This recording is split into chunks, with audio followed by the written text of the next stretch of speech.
Добрый день! Мы находимся в Нарвском замке, где сегодня празднуют национальный эстонский праздник Васлапяев.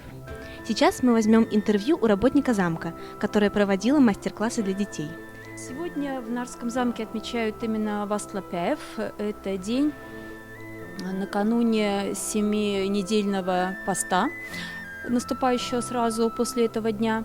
И Васлапяев – это день, когда у эстонского народа была такая последняя возможность перед этим постом принять участие в развлечениях, каких-то играх.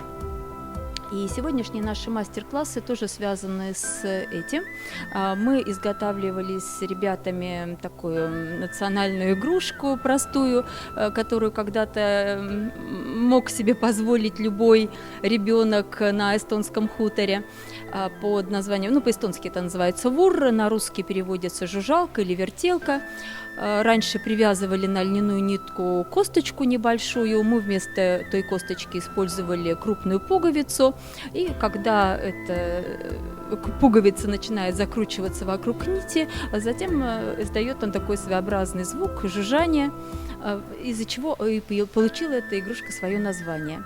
И второй мастер-класс у нас связан с тем, что поскольку Васлапяев, это такой своеобразный аналог русской масленицы, то есть проводы и зимы в каком-то смысле, и люди вспоминают, что произошло за прошедший год в течение вот этого последнего года. Может быть, что-то было негативное, а у кого-то больше, у кого-то меньше. И, естественно, все хотят избавиться от всего плохого, того, что, может быть, встретилось, или, может быть, сами они нечаянно причинили кому-то может быть, не горе, да, но печаль.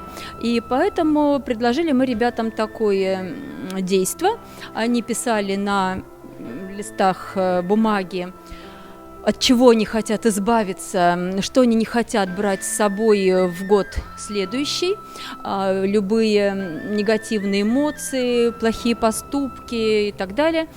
Затем мы весь этот негатив заматывали в большой клубок, и этот клубок теперь нужно выпинать как можно дальше, в буквальном смысле слова, ногами, за пределы Нарвского замка, а лучше бы, конечно, до леса было бы его догнать, но это уже по возможности.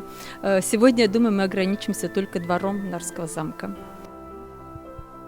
Большое спасибо!